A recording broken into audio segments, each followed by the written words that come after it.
Buen día, mi nombre es Elvia León Salazar, mi matrícula es 213-119. El reto es el reto 5, titulado ¿Qué reglas se rompen?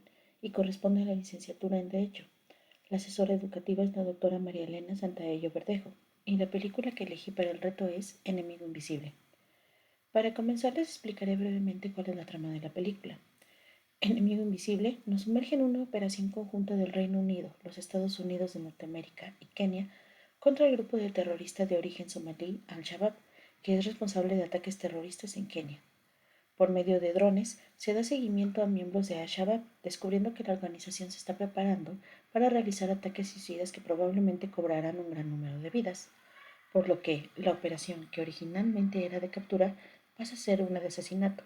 Sin embargo, la aparición en escena de una niña keniana en el rango de daño colateral hace replantear toda la situación, y es aquí donde, además del conflicto legal, presenciamos un conflicto ético y moral.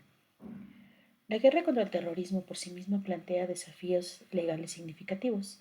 La Asamblea General de las Naciones Unidas adoptó en 1994 ciertos elementos esenciales para definir lo que es el terrorismo, y se refiere a este como los actos criminales con fines políticos que buscan generar un estado de terror en la población en general, en un grupo de personas o en personas determinadas.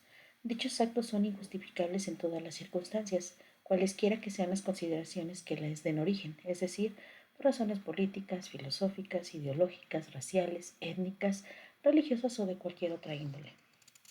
La Carta de las Naciones Unidas y las resoluciones del Consejo de Seguridad establecen el derecho a la legítima defensa. No obstante, existe una ambigüedad. ¿Pueden países actuar preventivamente contra grupos terroristas no estatales? ¿Y cuál es el límite que impone el derecho a la vida cuando esta intervención implica poner en riesgo la vida de civiles que no tienen nada que ver con el conflicto? El debate ético y moral presentado en la trama puede concluir con la frase: el fin justifica los medios, pues el objetivo se cumplió. El grupo de Al-Shabaab que vimos en pantalla muere tras ser atacados con un misil teledirigido. Lamentablemente, la niña que mencioné antes también muere, convirtiéndose en una víctima colateral. Enemigo Invisible nos recuerda la complejidad de equilibrar la seguridad nacional con el respeto a los derechos humanos. Como parte del reto se nos solicita realizar una descripción y análisis de las leyes, tratados, espacios, territorios u organismos internacionales que se encuentran implícitos en la película. El espacio y territorio es Nairobi, Kenia, como el escenario donde Al-Shabaab y la niña keniana se encuentran. El resto de personajes están en Londres, Nevada y Beijing.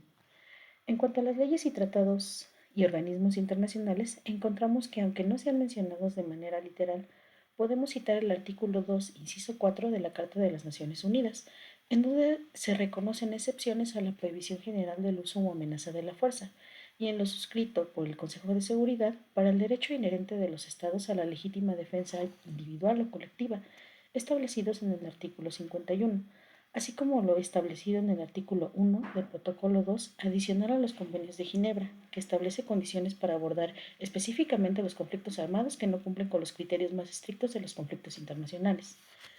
El derecho a la vida, esencial para el ejercicio de otros derechos humanos, está reconocido internacionalmente. La Convención Europea de Derechos Humanos establece excepciones para casos específicos como la defensa propia o represión de revueltas.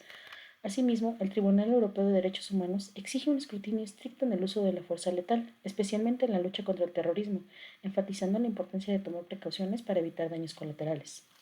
En el continente americano, la Comisión Interamericana de Derechos Humanos permite el uso de fuerza letal en caso estrictamente inevitable, siempre que el empleo de la misma no sea arbitrario.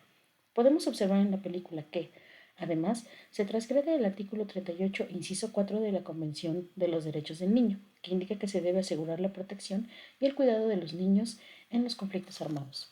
Para concluir, explico qué importancia tiene no atentar contra la soberanía nacional y respetar el derecho internacional. Atentar contra la soberanía y no respetar el derecho internacional puede provocar conflictos armados, tensiones regionales y violaciones masivas de los derechos humanos. El respeto a estas normas contribuye a prevenir situaciones que podrían desencadenar crisis internacionales, fomentando la estabilidad y la paz global. En resumen, la importancia de no atentar contra la soberanía nacional y respetar el derecho internacional radica en mantener la estabilidad global, prevenir conflictos, proteger los derechos humanos y fomentar la cooperación entre las naciones. Gracias.